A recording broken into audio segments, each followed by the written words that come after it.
That's awesome. Mātauranga over dinner. Yeah, yeah.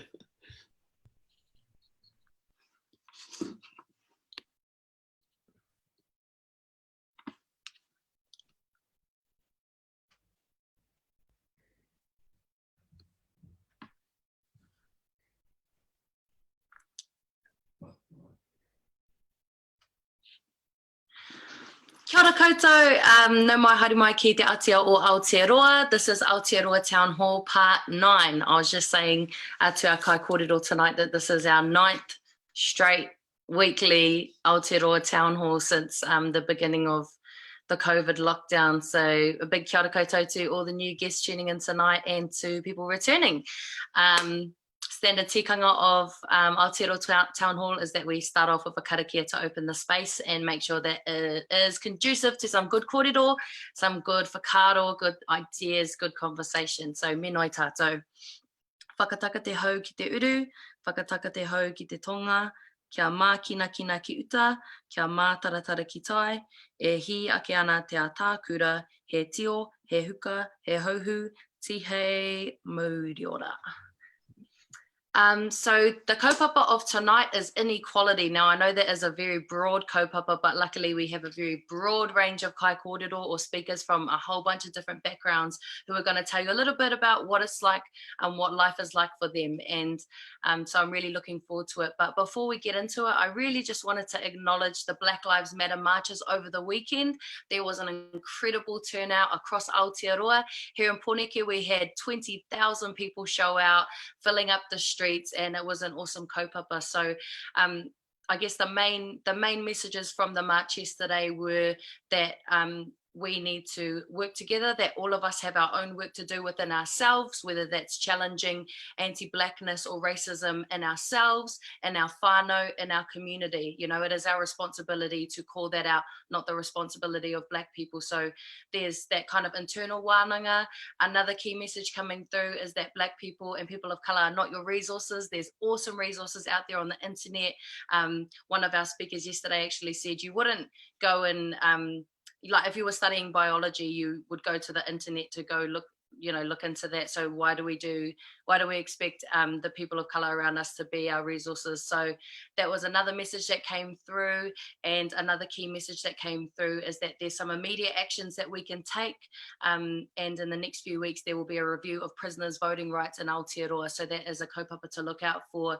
And we should all be having our say and making sure that government know that we believe that everybody has the right to vote. So yeah, just wanted to acknowledge that very quickly. But for those who haven't tuned in before, Thomas, do you want to give a bit of a rundown on what Aotearoa is, Town Hall is, and what we do? Sure. Kia ora Tam, kia ora koutou. Kia ora koutou to all our speakers. Thanks for joining us, and hi everybody tuning in. So yeah, as Tam said, it's the 9th week in a row that we've done this.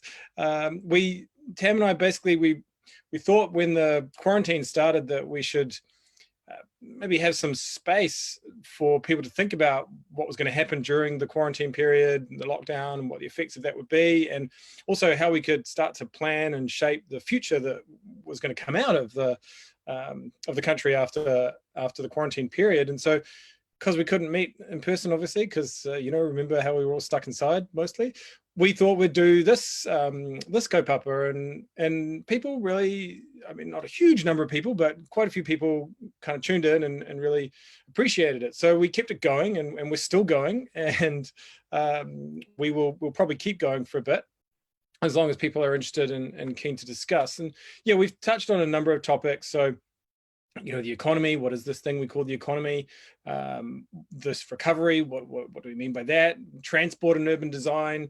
We've talked about whenua, land ownership, housing, a whole range of topics, health, obviously.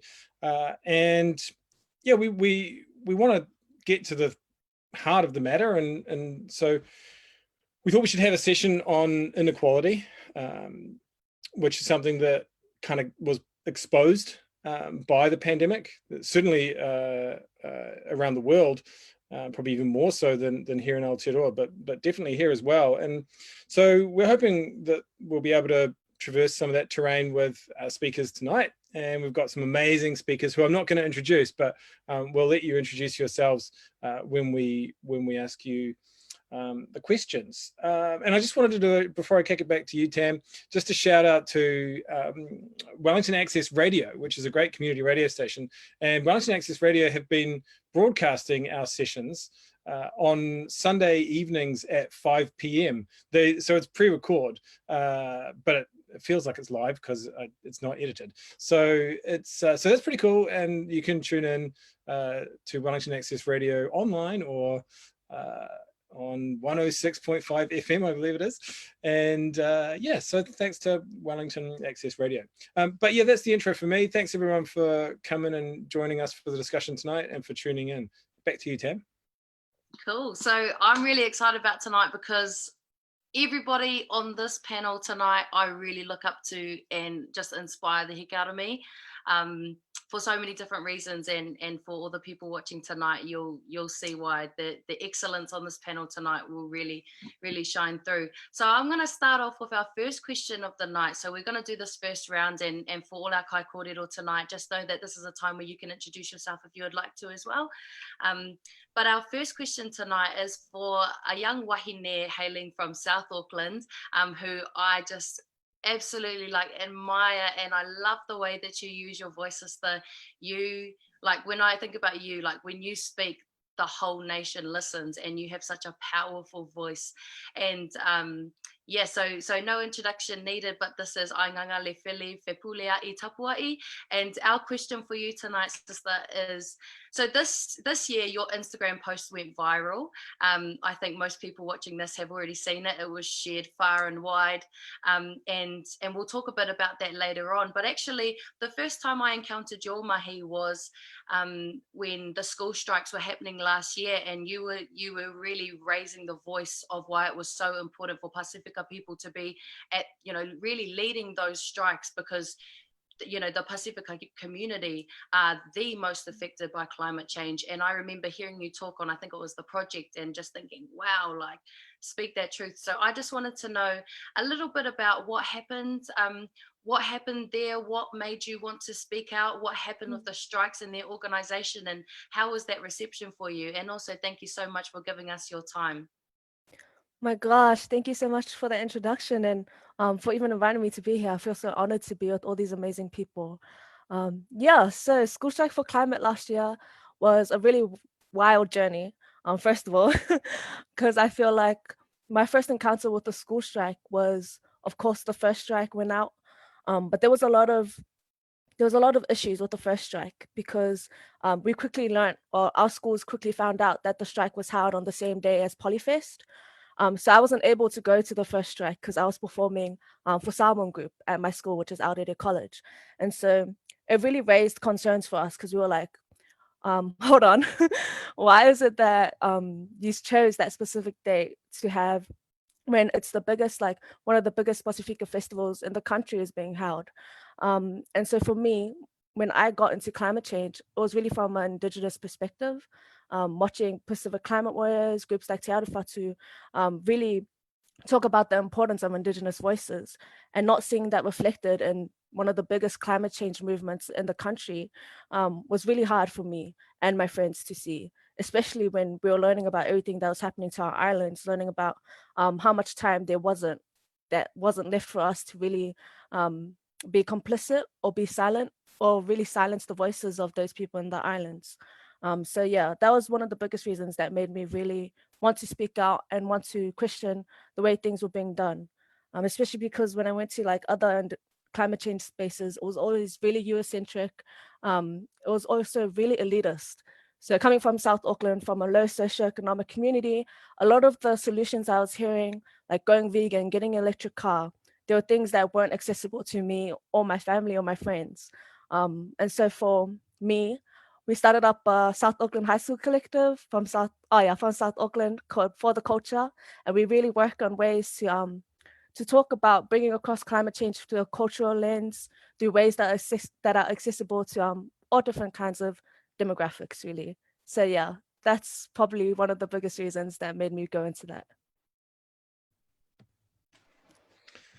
Kia ora, tarofa whiri. It's so cool to have you here. I was really hoping that we could get in touch with you, and I didn't know quite how to, but somehow I managed to track down an email address. I think I just wrote a contact, the contact form at Aorere College, and Yeah. yeah, so that was good. That worked. But thank you so much for joining us. It's so awesome to have you here. So I'm going to go to my friend and fellow Manawatu person, Teanau Tuiono. I know you're not originally from the Manawatu, but I feel like since we met both in the Manawatu, we can bond over that. Teanau's an amazing guy, like activist and educationalist and general wise person and campaigning genius.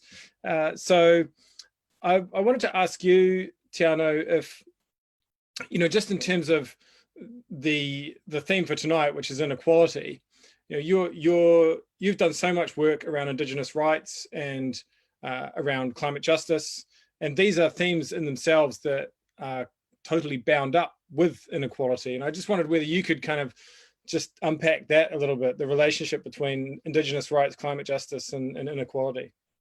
Yeah, kia ora te whānau. First of all, kia ora everybody. Ko Teanau Tuiono tōku ingoa, no Ngāpuhi me Ngai Takatoa, no te pāi no te Kukiara ni hoki. So I'm from Ngāpuhi and Ngai Takatoa, and I'm also from the Cook Islands. I'm a Pacific Islander when I'm not busy being a Māori. And I moved to the Manawatu where me and Thomas met. My wife is from the Rangitane. I've been here about 14 years. We weren't going to stay that long, but 3 months became 6 months, became 6 years, and I'm still here. Love the place. Palmerston North is awesome. I've been around for quite a while. I was just, before getting on here today, I was just recalling I hosted a session with Minister Pete Hodgkinson, I think about 20 years ago. He was the minister responsible for climate change. It wasn't its own ministry then, that was with a whole lot of high school students. That was during the whole, so his proposals got attacked for, I think they were calling it the fart tax or whatever, and Bill English drove up the parliamentary steps with a tractor. So I've been around a while. So there's a lot to unpack there. But I would say probably the main reasons, well, some of the main reasons I do what I do is that I understand that Pacific Island communities are on the front lines of climate change, and I've got a long history of working in the islands. I've worked internationally as well, and so for me, it's really important to remind people in Aotearoa New Zealand that actually we're in the Pacific, and for all of us sitting around the Zoom call now, that's a really, really basic thing, but you'd be surprised, and so I think the conversations that we're having around colonial statues and colonial memorials and, in the context of how Black Lives Matter has made us question not only racism in the United States, but also racism here and how that is bound up with the history of colonization in this country is actually a really, really important conversation to have, because it also gets us to reflect on why not starting to think of ourselves as being part of the Pacific, and why not try to understand that there was a history here before the history that we were, well, certainly when I was at school, was taught in school as well, and finding better ways to connect with people in the Pacific. One of the things that's been, and I've clocked in the media, is around prioritising a trans-Tasman bubble with Australia. And I was just reading an article the other day with the Prime Minister of the Cook Islands. Says, well, hold up, wait a minute. What about thinking about opening up a bubble with the Cook Islands? We don't have any COVID cases in the Cook Islands. We don't have any in Niue. This is one of the only places you can get to from those countries as well. Wouldn't it make sense to actually prioritise that connection first? And so I think for me, the education thing comes in because it shines a light on the histories that we don't get taught, or I certainly didn't get taught in mainstream schools, and finding ways to lift those histories and lift those narratives so we can have these really important questions. And I'll just end this bit here with one example, because sometimes it's like, I feel like we're going around and round in circles, and I know certainly within the context of what's happening with Black Lives Matter, it's just, You know, they killed another black man last week as well. It's like this ongoing cycle. So I think what's really important in these times is to actually reach out to each other, to find those ways that the ways that our different struggles and our different connections intersect, and to actually meet each other at the intersection so we can build on those moments of solidarity together. And I was reflecting on that just last year when I went up to Ihu Mātau, because when I was a lot younger than I am today, I spent quite a bit of time going to Māori land occupations, because in order to find out about things, the mainstream media wasn't our friend, so you had to go there, and there was no Wikipedia or any of this other kind of stuff. And generally, these land occupations would not be served well in the mainstream media, and there wouldn't, and there would be large numbers. But what I saw at Ihu Mātau was massive, large amounts of people coming together in different cross sections of people looking to find different ways that they could support the mana whenua and support Tino Rangatiratanga and support mana motuhake. So in one sense, I feel tired and frustrated that things seem to be going around and around, but then there are these other moments where it's like, hey, actually, this was bigger than when it was when I was going to these things 20 years ago. So that also gives me hope as well. Yeah, so that's probably my 5 minutes. Oh, Mean, tēnā koe e hoa. Thank you for joining us and thank you for your insights. Mean. Now, I'm going to move on to another wahine that I look up to. Tonight's just going to be a love fest of all the people that I think are awesome. So, so next up we have Kera O'Regan, and I personally have always looked up to Kera as a fellow disabled Māori wahine, and I think it's a really niche kind of perspective. Well, maybe it isn't. I'm actually not sure, but I feel like it's a perspective that we don't see a lot of. But when you have, you know, hearty voices like Kera, it just gives me so much hope that, you know, you're the voice for our community. So thank you for joining us and giving us some of your time. And what I wanted to ask you tonight is, so it's obviously an election year, and last year you wrote this amazing piece for the spin-off called "What Will It Take for People with Disabilities to be Represented in Our Democracy?" And I was wondering if you could talk a little bit about this article, including your advocacy for the representation of disabled Māori, and a bit about the short film you helped to create, Hear Me Out.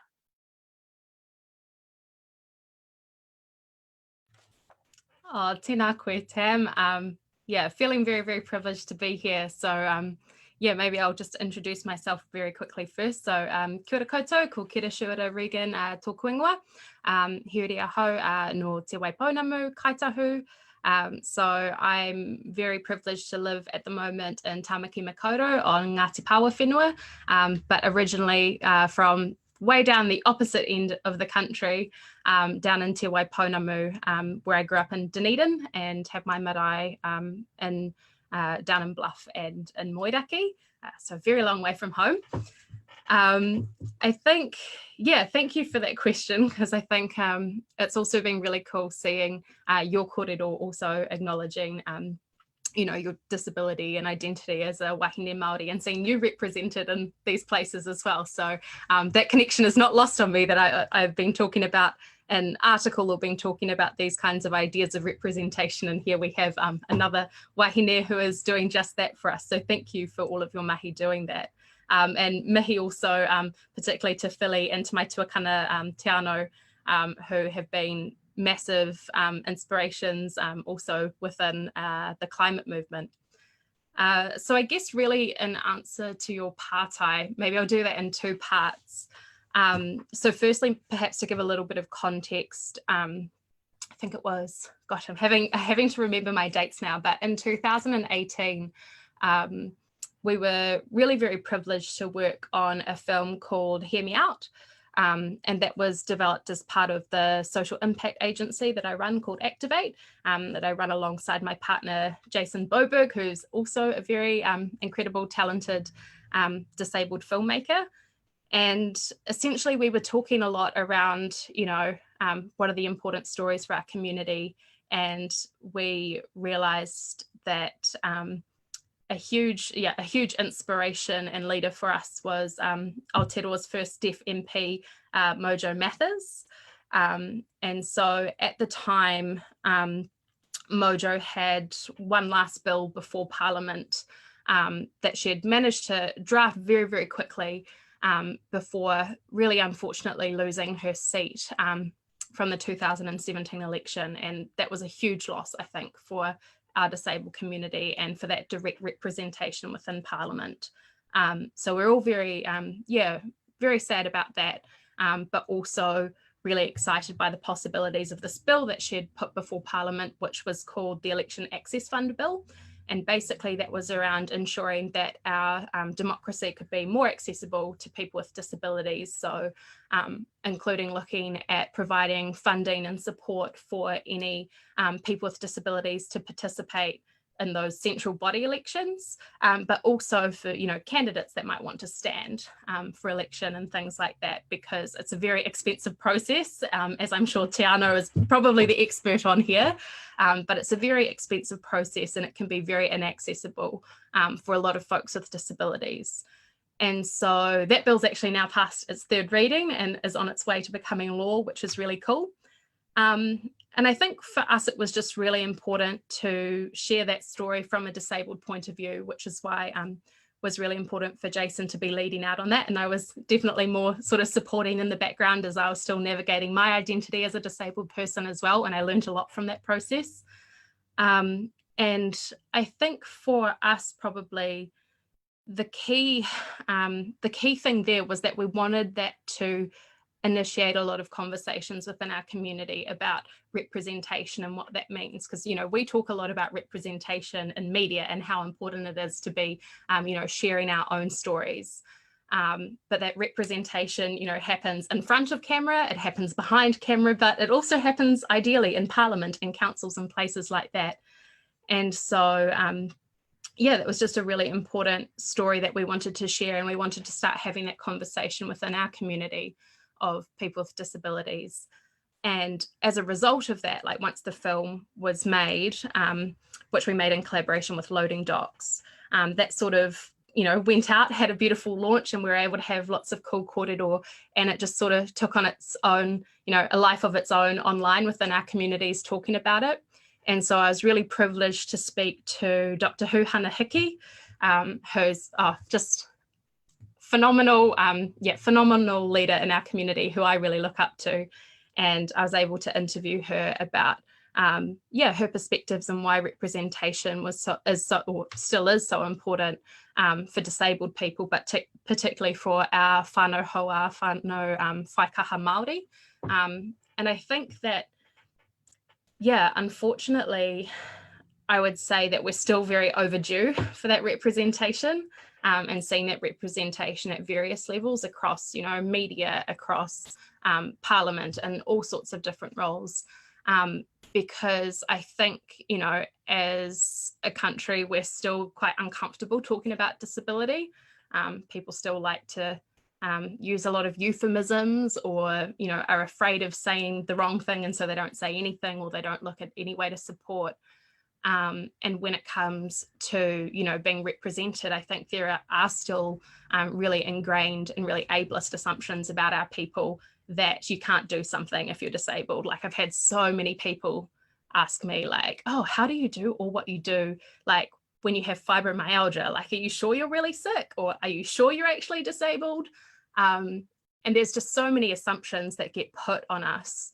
And, you know, so that exists anyway. But even within that disability community as well, like, you know, that conversation is still such a big conversation to be had that it feels like we haven't even really figured out how to have that conversation and then also add race on top of it, like as an intersecting issue. And so that's where, like, I very often see a lot of initiatives around disability or disability rights that just, you know, haven't engaged Māori at all, or think that it's okay to just be having these conversations in this little bubble that is very, very Pākehā. You know, not to mention for any of our other tauiwi whānau as well who are affected. And so, yeah, I don't know if I'm answering your question very well, but I guess to say that I think we still have a really, really long way to go. I think, you know, some of the stuff that we might talk about later on in this kōrero is part of the way getting there and getting to have those conversations. But I think for me personally, yeah, I would say just like at the moment, we're just at that point of just trying to have that conversation and trying to have that conversation with as many people as possible, like saying, hey, like, have you thought around how these issues might affect people with disabilities? You know, we still, you know, we're very long overdue to have the rights that we've been promised under, you know, the UN Convention on the Rights of Persons with Disabilities. Like, we're still very, very long overdue for having that, you know, entrenched in our domestic law and in any of our practices, let alone sort of interrogating how that intersects with, you know, race and racism and a lot of the kōrero that have already been shared. So, yeah, sorry to be on the down buzz at the end of that, but I think there are some positive ways that we will get to later on. Well, tēnā koe, Kera. It's so important that, I mean, the amount of labor that you are taking on, you and your crew, and doing that it's overwhelming. And we get to listen to a little bit of it, just a snippet of it, just you talking there, but I know that represents a massive reservoir of weight of labor. You know, I got to know that my first interactions with the disability rights movement was during the campaigning on landmines and cluster munitions, where survivors of landmines and their families were quite involved in the campaign. And you know, in some of the countries where they were from, it was extremely difficult circumstances for them in terms of access to basic services. And I think the Convention on the Rights of Persons with Disabilities that you mentioned, that was negotiated, I think, in 2006 or something like that. So really the progress has been achingly slow, but it's so good to have you here working on this and thinking about the intersection between the disability rights movements and all the other movements that we need to progress. So thank you. That was a long response to you, but I was thinking a lot about what you said. But I want to go to Max now. So Max is like the inequality guy for us, particularly around incomes and wealth.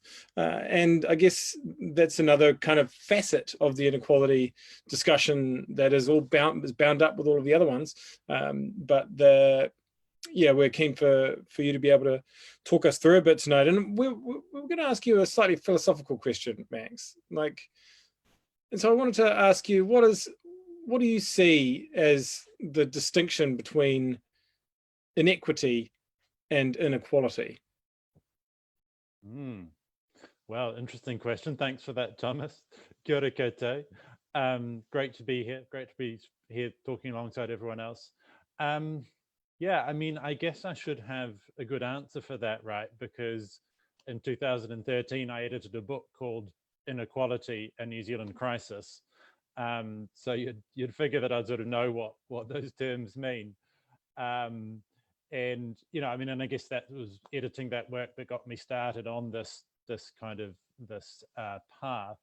And that was, you know, doing the work, so editing a book that brought together a whole lot of different perspectives about inequality, you know, from academics and practitioners, but also from people with real lived experience of poverty and experience of wealth as well. And look, and I guess I think lots of people would have different definitions of those terms, and you can get into a really, really arcane argument about what they mean. But I mean, I'll just give you my sort of the way that I find it useful to work with those terms, and other people in this room might have very different ones. But I guess I sort of see them as two different kinds of injustice, I suppose, or things that motivate two different kinds of struggles against injustice.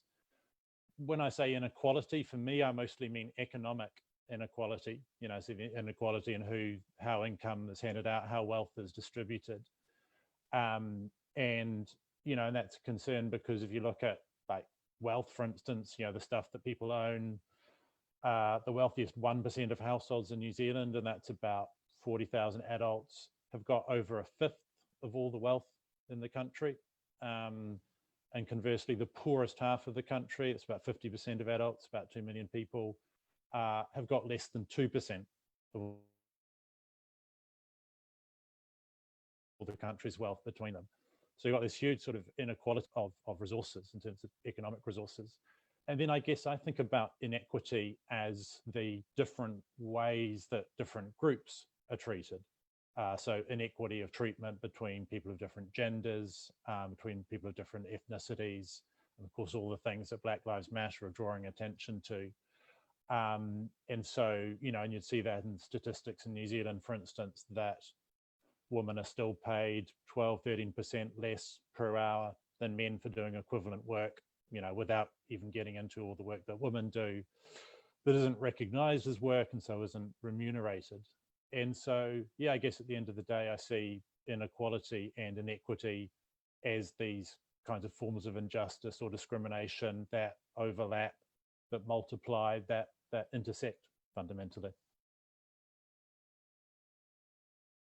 Kia ora, Max, thank you so much for that. And I know I've definitely found your work that you've worked on for a while now super helpful in, you know, getting to grips, especially with that Pulse degree, Kai? So now I'm going to move on to another person that I look up to, but someone I'm lucky enough to call my friend. We worked together last year when I was the student president of Vic, and Kai was the editor of the student magazine. So we butted heads a few times, but hey, we made it in the end, and now we look back and laugh. But Kai did something totally unprecedented. I know that word gets thrown around a lot, but I remember last year, Kai came out with an issue of Salient because they all have their own issues, and the theme was Black. And I think especially given the conversations and the movements that are happening around the globe lately, this is a perspective that we don't hear enough about here in Aotearoa, but is so incredibly important given just, I guess, the international significance and what Black people have given us, all of us in I was going to say Aotearoa, but in the world. So I wanted to say, first of all, no mai haere mai e hoa, and I wanted to ask you a bit about this issue, the Black edition of Salient. What inspired you to do that, and what that process looked like, and what the reception to that issue was like? Oh, thank you so much for the introduction. First of all, I'm very glad to call you my friend as well. You know, I know we did have a few salient views to topples, but no, it's honestly great to be here, and so good to hear a lot of your stories. Just so inspirational. I'm just a little bit about myself as well. My name is Kai. I come from Kaitaia, but I was originally raised in the West Indies by my two parents. And yeah, I was lucky enough to be the Salient editor in 2019, along with Taylor Galmish. The Black issue, yeah, I guess there is quite a story behind that, but the inspiration really came from the first time I stepped into the Salient office. And I mean, Max will sort of have a little bit of a similar experience. He was the editor in 2002, and it was a very, it was a very white space. I didn't initially feel welcome, but that's something that I was looking to work up to. But my first article was actually called "Denim Overalls My One Weakness," and I had a lot of anger through that article because it was an article that focused on my dating life at the time and finding somebody who just wanted a Black person in their life. And a lot of people read the article and saw denim overalls, and that immediately made it clear that not only the audience but the editor team and Salient sort of didn't read the article and they didn't really understand exactly the narrative that I was trying to push. So when me and Taylor got a chance to become the editors of Salient, the Black issue was always on my mind. It was something that I wanted to do because if people were going to accept that article and read it for themselves, I wanted them to read a whole magazine. I couldn't be angry at the office that included me because they couldn't see it. We couldn't see eye to eye. They didn't have any understanding about Black culture, Black issues. I had to just go out and make one. So the Black issue was issue 11. And we specifically titled it Blxck because what I realized was all the conversations that we were having at university about Black people, about Black culture, we treated the word Black like a swear word. We said it under our breath. And sometimes even when I say the word, I had to be like, oh, that's because, I'm Black. And I thought that this needed to be something which a whole magazine was themed on. The other inspiration of it was really on an album called To Pimp a Butterfly. I don't know if anybody knows that album, but it's a Kendrick Lamar album. But it actually plays off To Kill a Mockingbird, and sort of To Pimp a Butterfly was just going off something that was beautiful, and then people wanted to pimp it out for money and their own sort of exploitation. So those were the two inspirations for the Black issue. It had all people of color writing in it, and I was lucky enough to have it under our name. But it was just the conversations that we needed to have. There were some amazing feature articles in there. I wrote probably my best piece to date and my most clicked on piece, My Name Is My Name, which was just an in-depth personal essay about my roots and my history, and learning at a young age that my name was not my name. My name is the name given to my family lineage through a slave master after abolition. So what does that actually mean? What is mine? What is my possession? And that was only one of the things in that magazine. There were so many different points. There were so many different viewpoints. And you asked about the process. The process was difficult because of all the writers that I had, I just told them, the issue's theme is Black. I want you to write something on the thought of Black, whatever it means to you. Is it Black culture? Is it absence? Is it void? I want you to write on that. And a lot of people were confused, but the reception was fantastic. The exact opposite that I came into Salient for. I saw Black people picking it up for the first time. I saw people actually sharing it and being proud to say, hey, not only is there a Black co-editor of Salient, but there's also a Black issue, and I can stand for that. And so the reception was phenomenal. We really did shoot in the dark, but I had a great team who always questioned me with why not. And that was just a really good inspiration for me. But yeah, I hope I answered your question.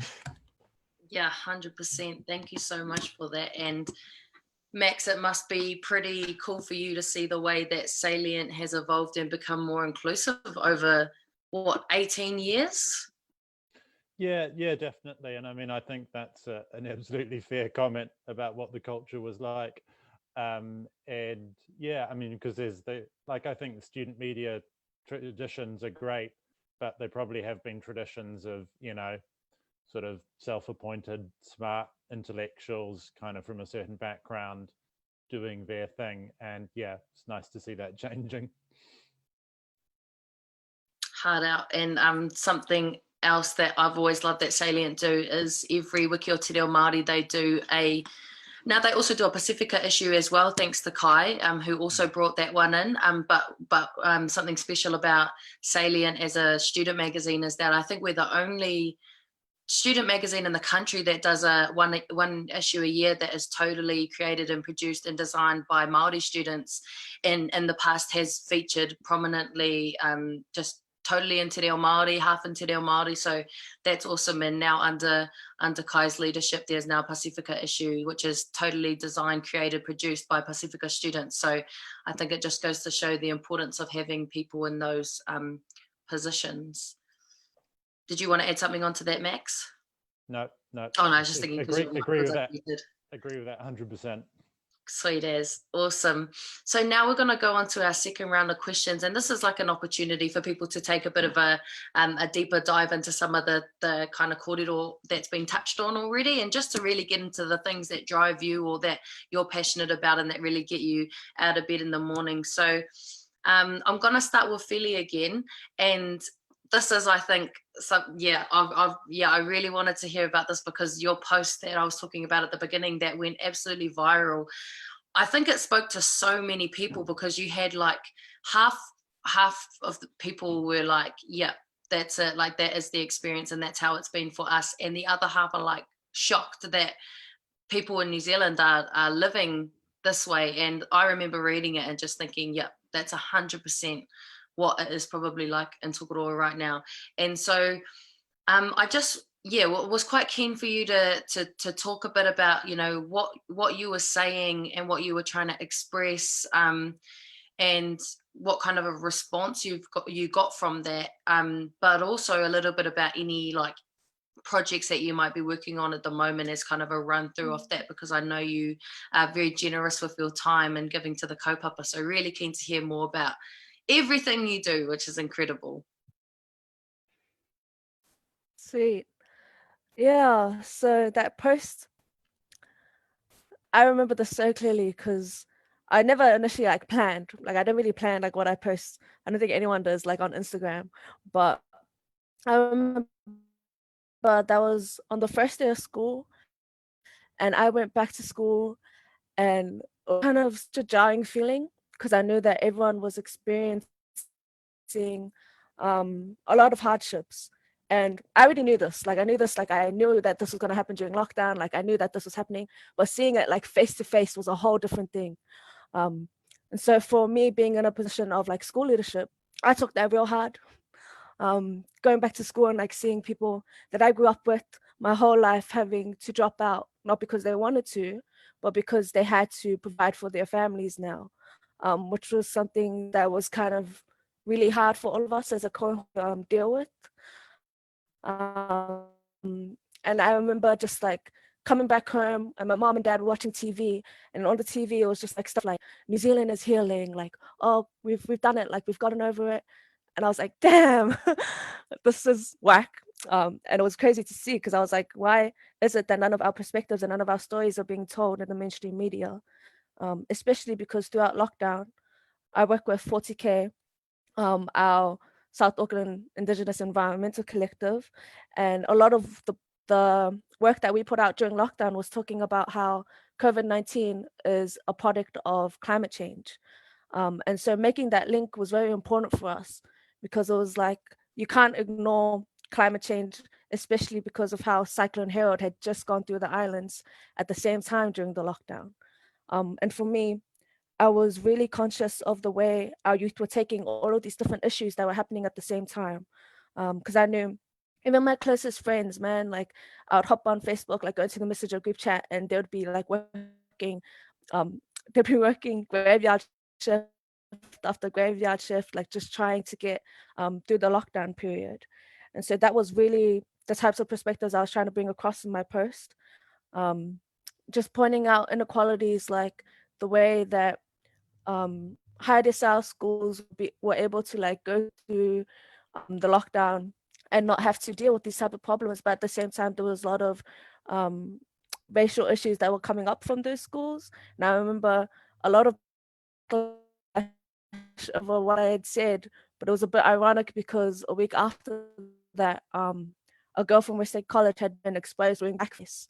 So it was kind of like, now that we're out of the things that I mentioned in that post, even with the exploitation of workers at Timber Zone in Mangere, is a really big example of that.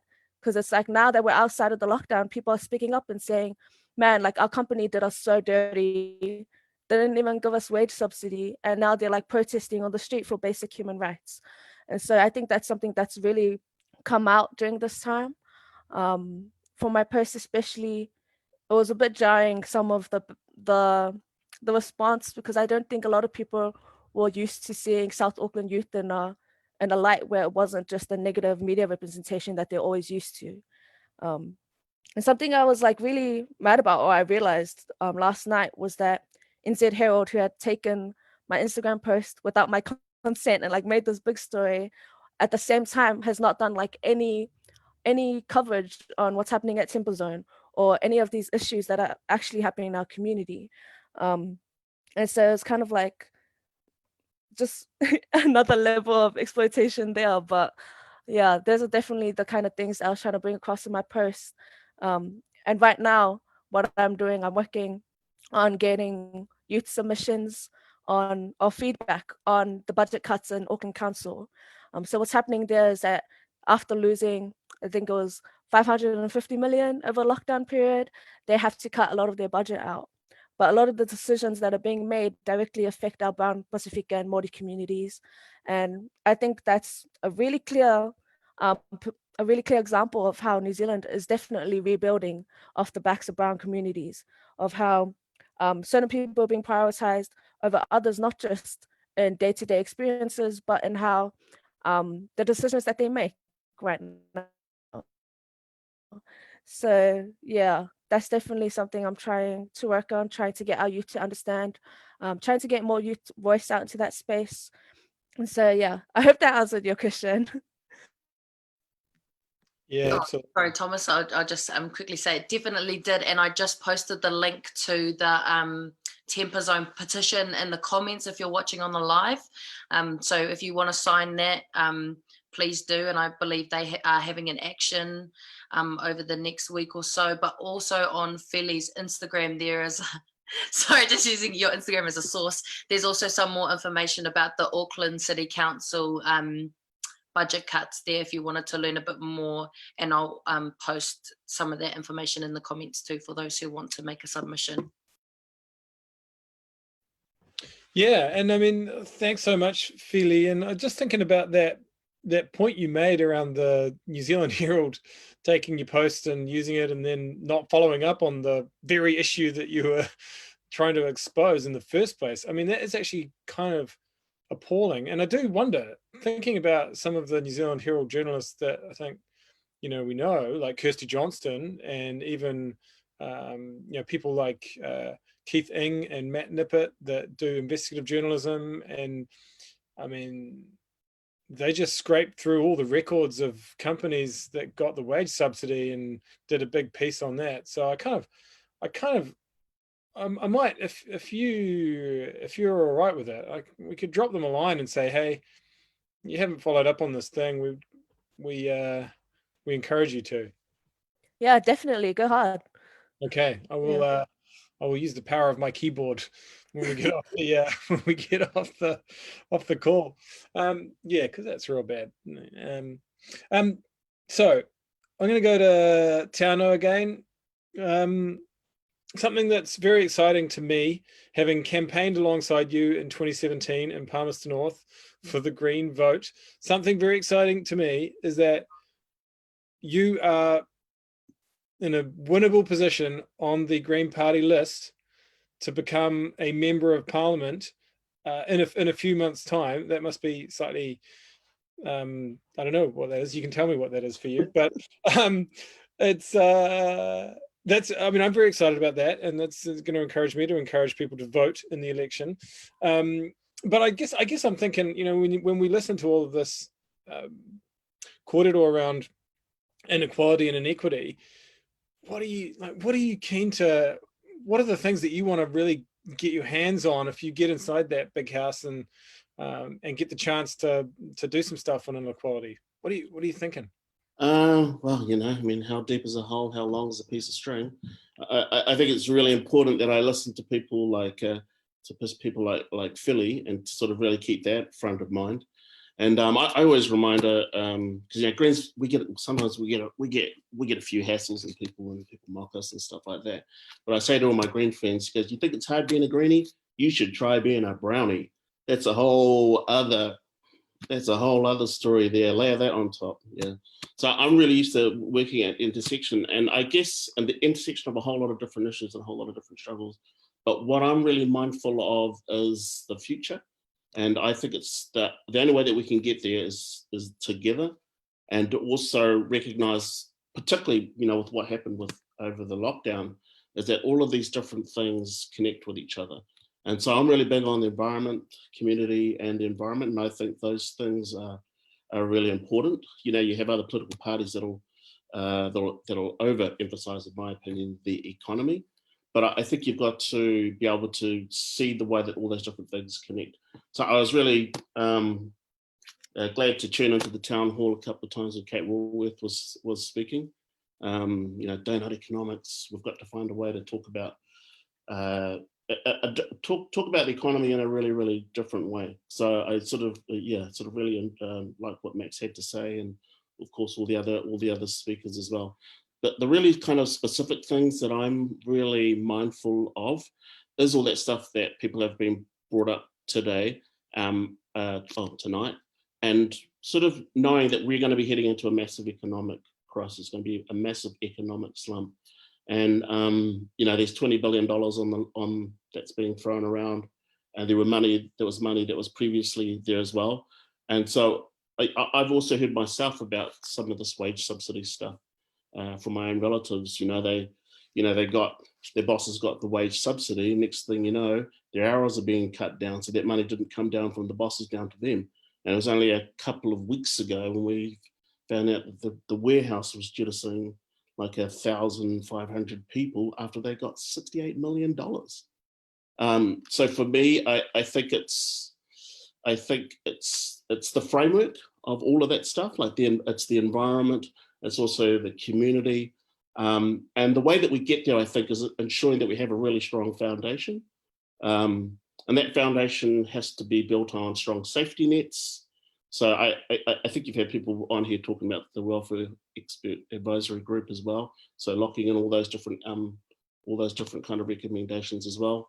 Our Young Greens have got a pitch as well around income support for young people as well.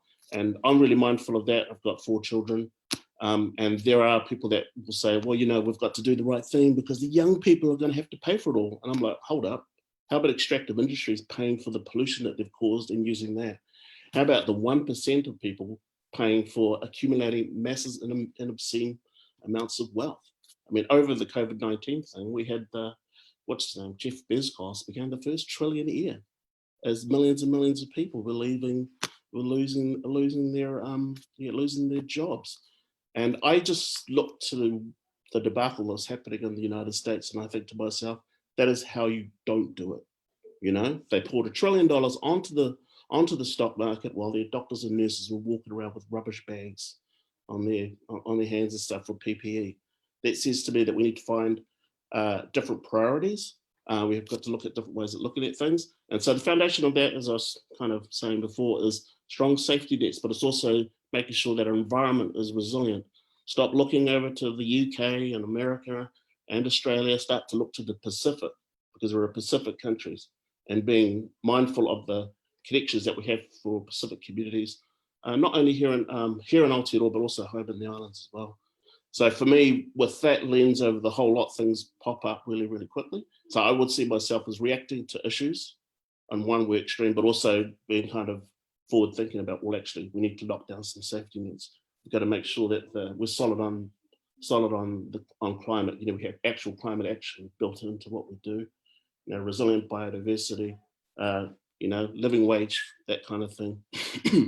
So reorganizing our economy in that way, I think, is what we should be doing. And I'm hoping to be doing that in a couple of months' time. I hope you're able to do that too. And yeah, I think having your voice in Parliament will be very powerful. And I think it's actually a gap that doesn't currently have representation as the many different perspectives that you bring. And yeah, it makes me feel hopeful about this year and hoping that we can get better representation into Parliament. So thank you for sharing that, Ficado Ehua. So speaking of somebody who knows all about representation, we are going to Kera, and I'm going to ask you about how you see the role of social media and digital communications in sharing the truth or the realities of inequality in New Zealand, and just any thoughts on how our democracy and society can be accessible to all people and not just those who are able-bodied. Yeah, big partai. Yeah, thanks, Tam. Yeah, I think there's a lot to unpack there. So if it's all right, I might answer that, yeah, in those 2 separate parts. I can be relatively quick on the last one, but first I just, I particularly want to Mahi, to Philly, what you've said and what Teanau said as well. And just to acknowledge that I think, the kaupapa for tonight's call around inequality and the context that we're living in at the intersection of multiple crises, when we think about the climate crisis, when we think about the crisis of COVID-19, and when we think about the crisis of racism and xenophobia that exists within our communities and around the world. I think that I think that social media and digital communications can have a really important role to play.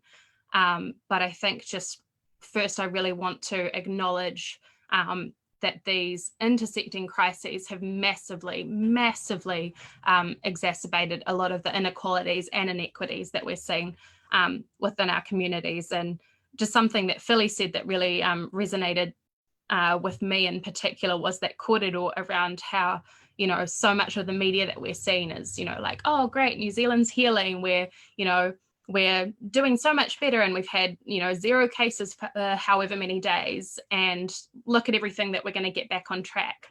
And like, I think there is a role for that sort of positive communication, but I think what we've seen is so many issues that have been affecting our most marginalized, most oppressed communities have been really swept under the rug.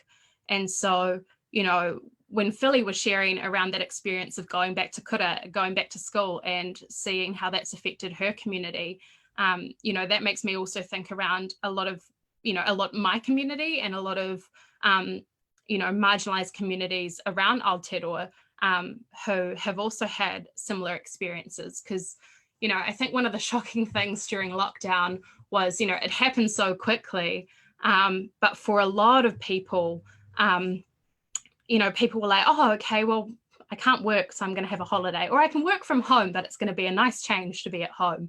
And we're hearing all of these positive stories of like, oh, how great is it to be at home? How great is it to, you know, how great is it to be able to just have this time to chill? And the number of emails that I received in my inbox being like, oh, seeing as you have some free time now. And I like, excuse me, but I was just like, what the, you know, like, what the hell? What do you mean what free time we have? Because for those of us who do work so closely with our communities, and particularly communities that experience structural oppression and multiple structural oppressions at that, it's like, we all got a hell of a lot busier. Like, when we're thinking around how did COVID affect our disabled community, our disabled people were still struggling to get PPE halfway through. You know, our disabled community was still, you know, we're not having their health services provided, and we're still struggling to even get information. And a piece of communications mahi, or a video series that I'm working on at the moment, like I had a kōrero with one wahine this morning, you know, who's also a member of that disabled community, and hearing the trauma that she had to go through, and that so many others in our community had to go through during lockdown, was just horrific. And yet when we see the narratives and the stories that are being shared about it, so often those stories were swept under the rug. And part of that is, I think, a very ableist framing and messaging that came through with COVID-19. You know, we saw that when people were talking around like, oh, look how clean and nice the water is in Venice these days, like humans are the virus and all of this sort of rubbish. You know, how does that feel for our disabled and our Indigenous communities, and our communities that are on the front line, who have contributed virtually nothing to the multiple crises that we're facing right now, and yet they're the ones who are not able to access care, they're not able to access the services that they needed anyway. So I just think that there are a lot of narratives like this that were really, really harmful and frankly ableist and eco-fascist. But then also even, you know, even when we think about the narratives that have been put in place to try and support and try and make people feel calm and at ease, even that had so much ableism and racism ingrained in it as well. And one of those things I really noticed was just picking up on this messaging that happened around the world, but also particularly in New Zealand, trying to keep everyone calm about the virus, but particularly saying things like, oh, it's okay because only the elderly or people with pre-existing medical conditions are going to be the ones that get sick. And that's meant to reassure everybody. But like, what does that say about how we value our elderly? What does that say about how we value our people with disabilities and people with pre-existing conditions?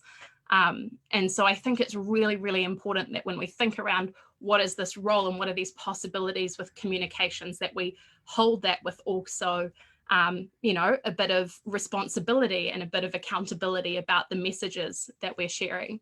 And so to answer more quickly and more concisely, the actual part of the question that you asked me is, I think that there are lots of really powerful ways that social media can bring people together, as you've heard, you know, from, you know, Philly's post going viral to people actually finally learning about the experience of people, you know, in South Auckland and kids at your kura. Like, that is a really powerful example of how social media can, you know, amplify voices that haven't been heard. And also, I think crucially, it puts, you know, people from communities that have been traditionally silenced, like, it puts the authorship in our hands. Like, we get to be the ones telling our own stories. And so particularly, you know, when I think around social media and the possibilities, you know, that come with that and sharing that sort of key truth about inequality, I think about things like disabled people being able to finally organise because we can do it online. And for decades, we've heard this kind of thing around like slacktivism and diminishing the mana of people who are engaging in things online. But for so many people, that's the only accessible way that they have to engage, whether that's that they can't physically turn up to some kind of organising or event or a protest, or whether it's that this is the only place that they're able to find a community to do that because they don't have the supports around them, whether they don't live, whether they don't have whānau that support their identities, whether they don't live in an area that supports that sort of activism or those identities. I think that social media and the digital space has created the opportunity for people to do that. And so in some ways, it's very much leveled that playing field so that people can find community where we wouldn't have been able to find it otherwise, where people are able to connect, people are able to organise. And some awesome examples that I've seen of this have been around New Zealand, but particularly around the world. You know, we're obviously seeing that with Black Lives Matter. We're also seeing that with a lot of disability justice work that's happening at the moment. So I really want to shout out to people to follow the work of amazing people like Stacey Milburn, who unfortunately passed away recently, but also Alice Wong and Imani Barbarin, who are incredible disabled activists in the States. Their work is phenomenal and has been bringing people together and sharing stories of what it's actually like to be disabled, what it's actually like to be disabled and Indigenous, what it's actually like to be disabled and Black and Asian or queer.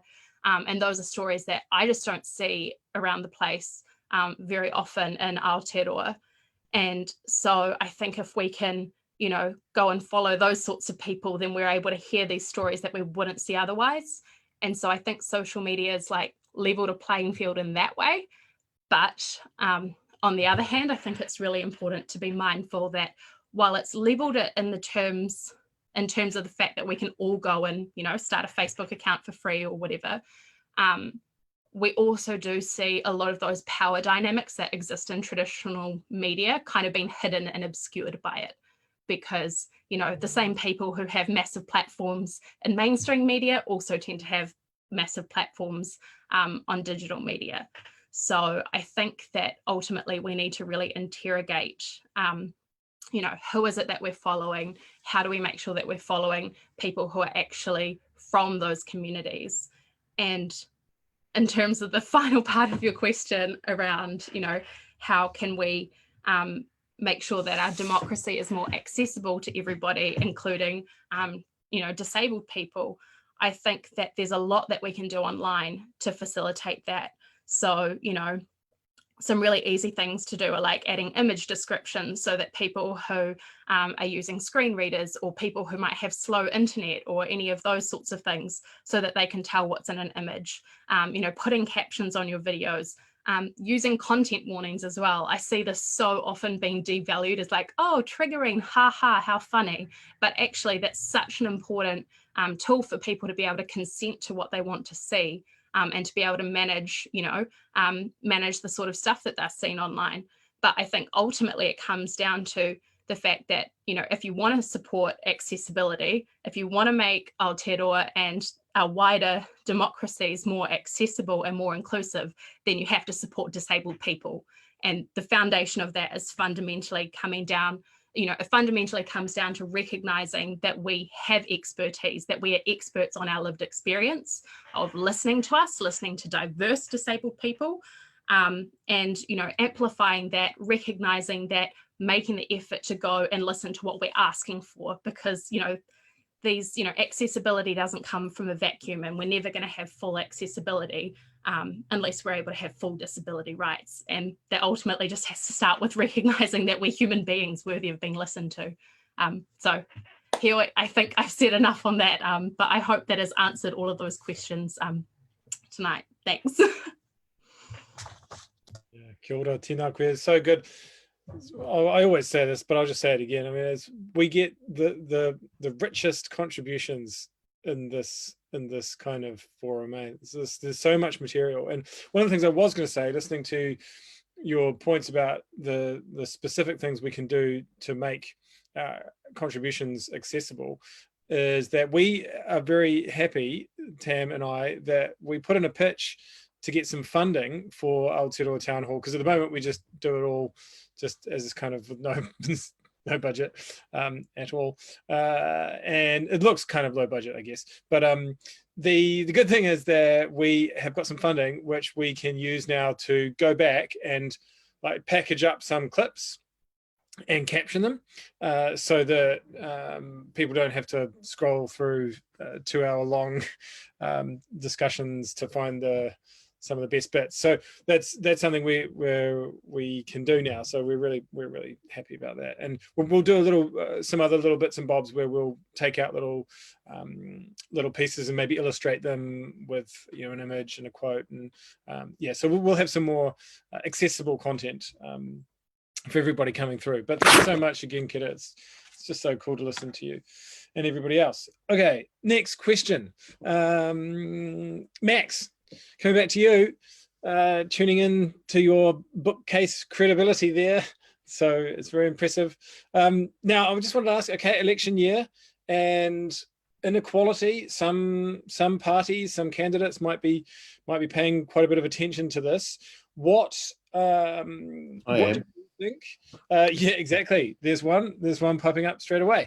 So what do you think? How do you think it's going to feature inequality generally in terms of a theme in the election? And are there any sort of specific policies or things that you think we should be keeping an eye out for those of us who are interested in inequality, in terms of candidates both in real life and online? Yeah, well, thanks, Thomas. That's a great question, and it's really interesting to think about that, reflecting on what Kera was just saying about the failure to really fully substantiate this idea that we've all been in it together, I guess would be another way of putting it. And I think that's really true. I guess, though, at least at the moment, people are thinking a bit more about, these terms like the common good and the public good, and sort of, uniting to deal with a broader problem. And maybe at least that provides an opportunity to keep the spotlight on inequality and actually say to people, well, what would it mean for these sort of ideas about shared sacrifice and we're all in it together to actually be a reality? And hopefully that might help keep all the different kinds of inequality and inequity at center stage. And I really think it needs to, because if you, well, for a whole lot of reasons, but even if you just look at the economic inequality issues, in the last major crisis we faced, the global financial crisis, there was almost no impact on the incomes of people, on the richest households. You look at the surveys and there was no discernible dip really in their incomes. Whereas for the poorest New Zealanders, the poorest tenth of households, it took 6 years for their incomes to get back to their pre-global financial crisis levels. And that's just so profoundly unacceptable. But at the time that passed, almost without comment, I think. And so, hopefully what we'll see in this election is a really clear commitment to not allowing that to happen again, to make sure that the burden of the recovery genuinely is equally shared. And, and I would hope that puts the spotlight on a whole lot of potential policies that would really substantiate that kind of commitment. And I mean, even just on the economic inequality side of things, there's so many things you could do that, I'd be here all night listing them. But I mean, just to pull out a few, welfare reform, for instance, the Welfare Expert Advisory Group said core benefits need to rise by up to 43% if people are actually going to have a decent amount to live on. And, and you could go further than that, thinking about a guaranteed minimum income, all sorts of other ideas. And maybe using the fact that there will be more people on benefits, including, probably more people from my demographic than as usual, more middle-class people, hopefully using that as a springboard for genuine change, the people who need it the most. I'd hope to see a real discussion about boosting state housing. In the budget, the government came out and said, well, we're going to up building to 2,000 units a year, so it's 8,000 over 4 years. And look, that's great, but there's already, right at this moment, I think 15,000 people on the State House waiting list. So, you know, that program at least needs to be doubled, and it needs to be done in a way that's not, you know, super top down like it normally is. It's kind of bottom up, that's responsive to the needs of different communities, that, you know, fulfills the kind of stuff that Jade Kake was talking about, you know, with you guys last week about rebuilding the kāinga. You know, I think there's a whole lot of things, you know, I'd like to see the spread of the living wage much more broadly, pay rates lifted, and surely that argument is easier now that we've seen the work that frontline service workers do, whether they're in the private or the public sector. And just lastly, I guess, and really coming back on this idea of, you know, the pain being shared, and of course, you know, the point that it hasn't been so far. And I think particularly that allows us to talk about things like a wealth tax. Because, you know, so many people are suffering through this crisis. People are losing their jobs, losing livelihoods, seeing their families and communities struggle. Whereas if you're, you know, in the upper echelons of New Zealand, you know, it looks like your wealth is coming through this whole thing pretty well unscathed. I mean, it may change, but the stock market is still going great guns. And plenty of people's businesses at the upper end, again, will be relatively unaffected. And, you know, we're going to need resources from everyone. Government's going to need a whole lot of extra revenue to pull people through this time and to do all those things like raising benefits that need to be done. And I think really what the revenue is going to have to come from is from some kind of wealth tax on the wealthiest New Zealanders. And so that might be people who've got, you know, more than $1 million of assets, clear of mortgages, more than $2 million. And you levy a low rate, you know, levy, you say you have to pay 1% of that, 2% of that every year, and that's your contribution to the rebuild, and trying to sort of make a reality of this idea of shared sacrifice, which otherwise will only be very notional, I think. So yeah, hopefully those kinds of ideas will be front and center, and I'll certainly be doing my best to raise them. Kia ora, Max. How likely do you think that is? Sorry, I'm just going to, like, wealth tax. Do you think that could become a thing in Aotearoa, New Zealand? Is that something that people? I mean, I'm hopeful, but I feel like you're a more cold-eyed observer of the world that I am. What do you know what I mean? Yeah, well, on behalf of my fellow lizard people, I would just respond that no, I hear you, and I do try and sort of stay grounded around this stuff. Yeah, look, I mean, it's never going to be easy to make the case, because a wealth tax is more, because it's so direct and it's so redistributive. If you just levy it on, you know, 1 million, everything over 1 million, 2 million, it's much more threatening to people with wealth. And we saw how people with wealth mobilized against the capital gains tax. Mm-hmm. So you don't want to underestimate that. Look, I mean, need to sell it differently. Call it a greed tax, something that, you know, people find repulsive. Yeah, excess tax. It's going to be, yeah. Sorry to jump in, but I reckon it's the sale of it. You know, the capital gains taxing just didn't get sold well. You call it the greed tax, the obscene wealth tax. All framing and messaging at the end of the day, isn't it? Yeah. Yeah, it really is. And look, and I couldn't agree more with that. And every politician I've spoken to about this has said, oh yeah, good idea, but could you come up with a different name for it, Max? And that's the Scrooged up tax. Yeah, yeah, something like that. But I mean, I think capital gains tax struggled partly because it was perceived that it was going to fall on sort of, you know, middle class, sort of quote unquote ordinary New Zealanders. And if you pitch something as very clearly it's only on wealth over $2 million, that gets a bit easier. And I guess just the last point I'd make is, you know, I've seen a whole lot of people come out and say that a wealth tax is a good idea, or at least a return to the capital gains tax. People you wouldn't expect, you know, and you can be cynical about some of the stuff, but even, you know, Bill English came out and said, well, maybe it has to be back on the table.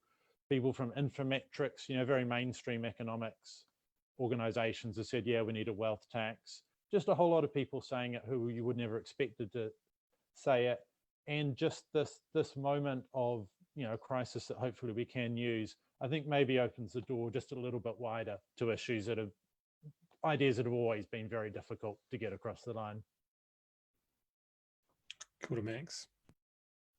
I mean, that's what I was going to ask. I was going to say, okay, so what do we need to do to make sure that that happens? But sounds like there's a bit of internal work needed to be done there first in terms of packaging it up in something that normal people can get behind, who aren't the ordinary New Zealanders. And man, even just thinking about the fact that there are people in this country that make over $2 million, like that's just mind blowing. But anyway, thank you for that, Max. And we'll be looking out for all of your commentary over the year. And yeah, helping that guide where my vote goes. So thank you so much for that. Now for the last question of the evening, we are going back to Kai, and this is, I think, a really good question because it really encompasses the different areas of inequality. So it's a bit of a long question. So Aroha mai. I've sent this question to him beforehand, so he knows what it is because this is a long question. So Kai has done a lot of Mahi from tough conversations about mental health and well-being through his SaySo project. He's brought light to sexual harm and racism and anti-Blackness through being the editor of Salient, as we heard before, and actively works on a number of different rangatahi youth projects through his Mahi and also through the Ministry of Youth Development. So on the topic of inequality, and given your extensive experience, where do you think the key areas are that we need to address inequality, and how can we do this? And I suppose just a little curveball I'll throw in there, like what are the key areas that we as young people should be looking out for this year? Yeah, okay, I'm gonna need a lot of time for this one. But in terms of inequality, I guess I could just start by saying I'm Black. I always have been. I always will be. It doesn't look like it's going to change anytime soon. So inequality has really been my life. Like I've lived through it. I think a lot of the conversations we're having about inequality, we can have those and sort of wait for those discussions or schedule those discussions. But for me, it's been living every day in that there's always been a difference in circumstance. And that's just something that I guess I've been used to. So in the first part of your question, you talked about the difficult conversations that, you know, we have at the SaySo project, and a lot of the stories that we use our platform, you know, to really put out there are very difficult conversations. For me, I've always been trying to have those difficult conversations with myself. I'm very blessed with 2 educated parents who love to have those conversations with me. But I always just thought about like having those in comfortable areas is one thing, but I'm a really big believer in storytelling. And like if a space or like an ideal doesn't have Black people around it, or for in my instance, when I was looking at the SaySo project, if it doesn't have people in Kaitaia, if it doesn't have people from Northland, if there's no Northland representation, it's not always the place. There's not always funding that we can, you know, put there, because from my work in the Ministry of Youth Development, looking through a lot of like rangatahi projects and also Philanthropy New Zealand, we can put the funding there, but you can put the funding there. You can bring 10 kids from Kaitaia and put them in Wellington in the greatest boot camp you've ever seen, but is it a place that they want to be? Is this actually a platform which will accept them? Because the last thing I want to do is get up in front of 5 judges and share my life story. Will my trauma be celebrated, or will it, you know, just be on stage? So the number one thing for me in accessibility is always, it's just been accessibility. Like inequality really stems from who's getting these resources, and why are we pumping the resources into areas which can already, you know, like have these opportunities. But going on to the second part of your question, in terms of like what key areas that we actually need to focus on, especially as young people, I was lucky enough to like have a conversation with young Matthew Casey last year, and we talked about not just Salient, but the change in general. And you know, he really asked me, you know, with the Black issue and the One Salwada, the First Pacifica themed issue, what do you say to people who think that, you know, you're going away from what Salient stood for, and you're going away from what they actually pick up the magazine for? And I was like, you have to be ready for change. So the adaptability is one thing that we all need to be ready for as young people. Especially, I see it all the time on Instagram. People are now calling themselves out and sort of being wrong and calling out inequality when they see it. So those are the two areas for me. Just I'm gonna start saying this word a lot more. Being more adaptable, and also, yeah, just accessibility. Because growing up where I did, you know, I was very lucky enough, as I said, to be in the Caribbean, one of the best places in the world, and also in Kaitaia, the second best place in the world. So it's not it's not always been an easy. It's not always been an easy access to success. It's not always been an easy road. Like a 5-hour drive down to Auckland to see Auckland University, I had to grasp onto that challenge. I had to grasp onto that and really take that opportunity. And at that point, you have to you see inequality. You are literally living it, and the only thing difference between you and the other person is that 5-hour drive. So yeah, I'm sorry if I rambled on that a little bit more, but yeah. No, you're all good. And I just saw Teanau's comment in the chat. My mum's from Kaitaia. That's awesome. And I'm from Aotearoa. My mum's from Mawanui, bro. Oh, yo. No, that's mean. And Kera, did you want to just add on to that a little bit, just speaking on that whole stories and amplifying those kōrero? Yeah, thanks, Tam. Yeah, I really like what you had to say, Kai, particularly what really sticks out to me is that Ficado around, you can't just take people out of one place and just be like, oh, we're just going to put a whole bunch of, we're just going to throw a lot of money at this thing and then we're going to hope that stuff takes. And I think I see this approach a lot to change making. It's this kind of thing where people from the outside will say, oh, there's this issue of inequality, whether it's racism, whether it's ableism, whether it's particular manifestations of those isms. And, the idea is, oh, okay, well, we just need to empower people. And I think so often we have this kōrero around empowerment and, we just have to amplify people's stories. We just need to share all this stuff. We need to do all of these things. But I think so very often when that doesn't come from within our own communities, it can become so dehumanizing and it just doesn't work. And so often we don't actually think about the safety of those people as human beings. And this is kind of the core part of my mahi and why we started Activate in the first place, was to tell stories from our own communities.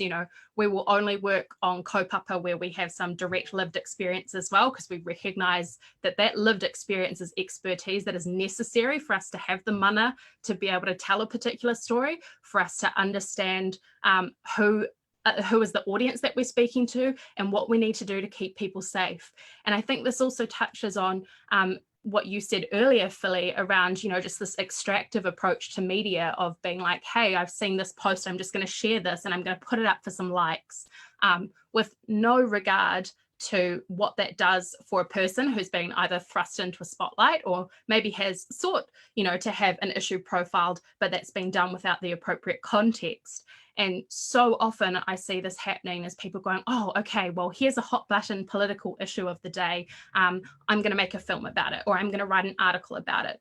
And that's done in a way that doesn't actually deeply interrogate what is your responsibility as a person who is sharing a story? What is your responsibility as someone with a platform? What is your responsibility as an academic or a researcher, or as anybody who is taking this, taking a story from somebody?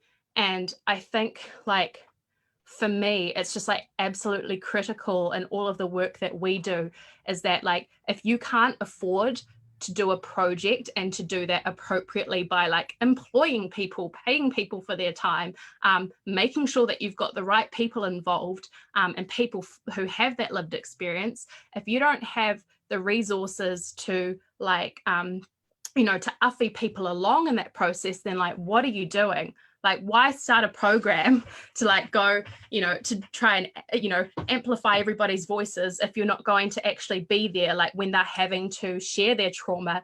And like, what happens when that goes out in public? Like, what happens when that story gets shared on Facebook and then there are terrible, horrible, racist or ableist or sexist or homophobic or transphobic comments underneath? Like, what is your responsibility? What are you doing to make sure that you are a safe platform, that you're a safe person for people to share those stories with? Because I think we so often forget that it is an absolute privilege to have people share their stories with you and to share their Ficado with you. And I think we absolutely need to do so much mahi to make sure that we're not just extracting that from people, and that we're not just trying to extract people's trauma, you know, for clicks or for likes or for a political win. Like, we need to make sure that those stories are given the respect that they deserve, and that those people are given the respect that they deserve. That's my little rant about that, but I just like saw that kind of connecting between a couple of different kōrero around how fundamentally important it is for people who have that lived experience to be leading the way on that. Because, you know, as we say in our, you know, disabled community, it should be nothing about us without us, you know? And yeah, so that's my little kōrero. No, absolutely, and I want to touch on that. I really do appreciate, you know, you supporting that comment, because, you know, as you were saying, that you get these people in this space and you don't actually respect what they have to say. It's nothing more than performative to me. I don't like it one bit, and I'm also not doing it again. Like, if I've ever been in your brand and it's just been performative and you haven't had to, you know, have the long-term effects of being Black, then I'm not actually going to be supporting you anymore. You know, that time's over. It's 2020. But even saying that, I don't know if I'm shouting out at the right time, but that reminded me of the Once on Water that we did last year with, you know, we had 5 young Pacifica women come into the office and they just took over the place, and that was because they needed to, and we let them do that because I knew what Salient stood for. I knew what I had tried to push, like, Salient in a way, and I knew that sometimes they were like, I don't feel comfortable in this office, I don't feel comfortable working here, and they made their own magazine out of that. And I had to think about, you know, the inequalities that maybe we were sort of pushing on them, and the effects of what we were trying to do for them, and the product came out amazing. You know, the platform that we gave them to share their stories was amazing, and I don't regret one bit. But I have to support those young women, because they really did the fight in 1 week. It was something that I did in like 3 years, you know, that and that was just amazing. So I just wanted to add on to that. Thank you so much, Kera. Oh, Kētapai, yeah, I think it's telling that, you know, when you have, like, for those people who have had, you know, some experience of oppression or marginalization, or who have had that experience of being othered or tokenized in some ways, I think it's really telling that it's like those are the people who are thinking the most around, how can I make sure that I'm supporting people into the spaces, you know, that I'm in? How can I make sure that I'm recognizing that I'm complicit in a system that makes people feel unsafe, and that oppresses people? And how can I make sure that I'm doing the work that is required to support people into that space, and, you know, make sure that progressively that space will become safer and safer until people can feel like that is their own space that they can have. So I think that's super super cool that you were doing that initiative. And just one other thing, because Tam reminded me in the chat that I mentioned earlier, a place where I think we're going to be having a lot of this sort of kōrero, a lot of these discussions around, you know, movement building, around disability rights, around storytelling, and sharing our own stories, is actually coming up in about a week. I'll have to check the dates, but it's called Virtual Progress. So there's this thing called the Centre for Australian Progress, which is, you know, Australian based, but they have, you know, us from Aotearoa and people from the States and all around the world who are coming in and joining. And some of my absolute heroes are going to be speaking there. I just about like cried when I found out that Imani Barbarin, who's an incredible Black and disability rights activist in the States, is going to be giving a keynote presentation. And then we're also specifically going to be, myself and the rest of the team at Activate are working on a workshop around dismantling ableism in the progressive space. And a lot of that is like going to be connected with racism, homophobia, and a lot of those tools will be applicable to a lot of different rights struggles. And I just wanted to shout out that if there are any disabled folk or any other Indigenous people of colour that would like to participate in that, I can get you all in for free.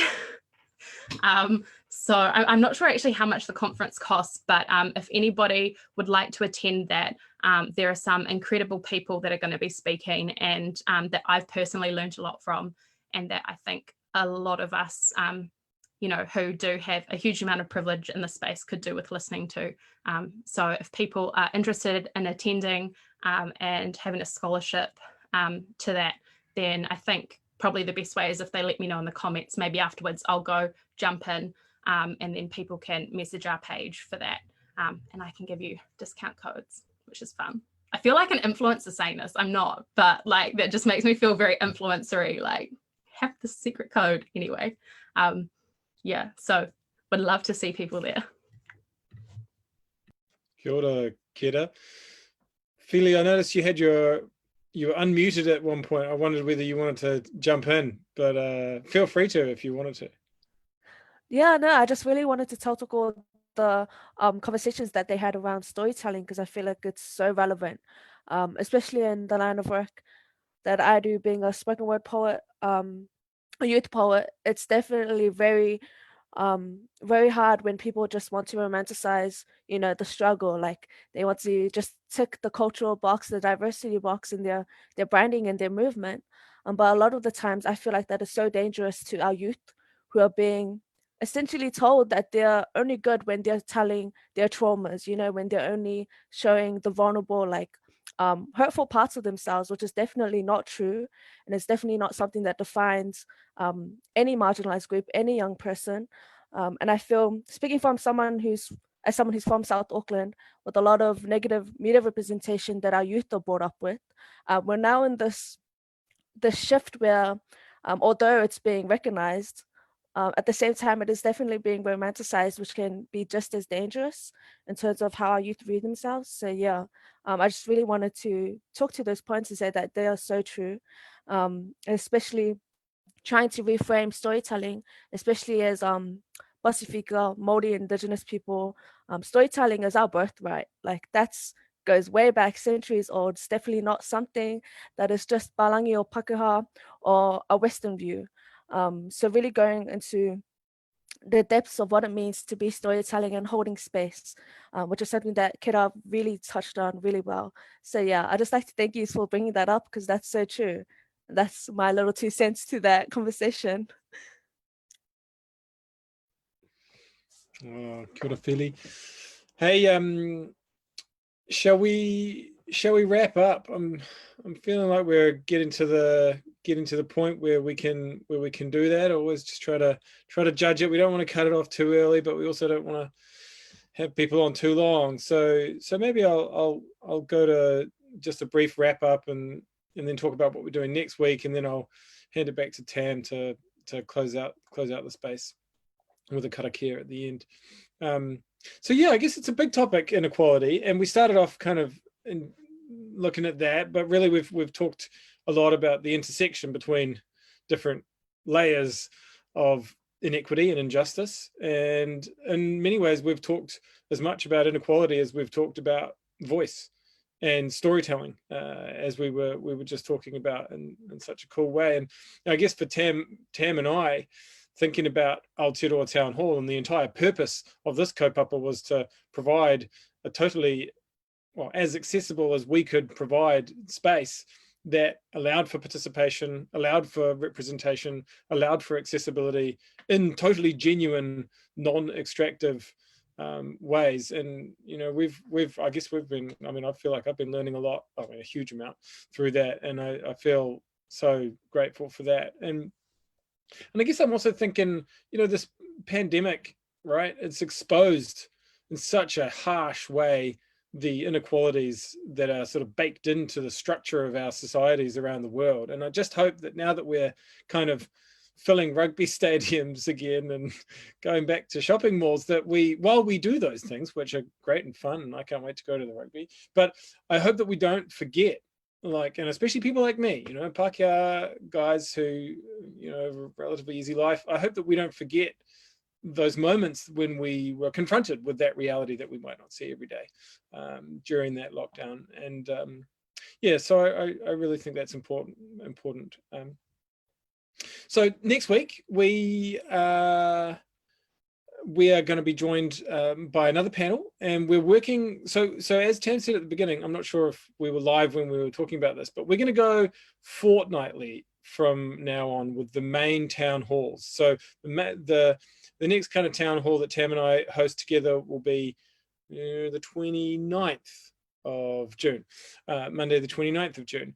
And we'll be talking about the environment then with some awesome panelists who come at that topic from a range of different perspectives.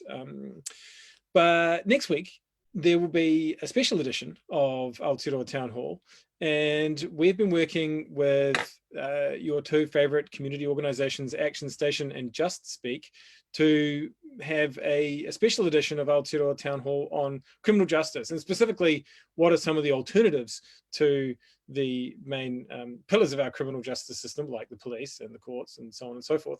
And we want to talk about the alternatives to those. So we'll be putting together with Action Station and Just Speak a really cool panel on that. So more on that very soon.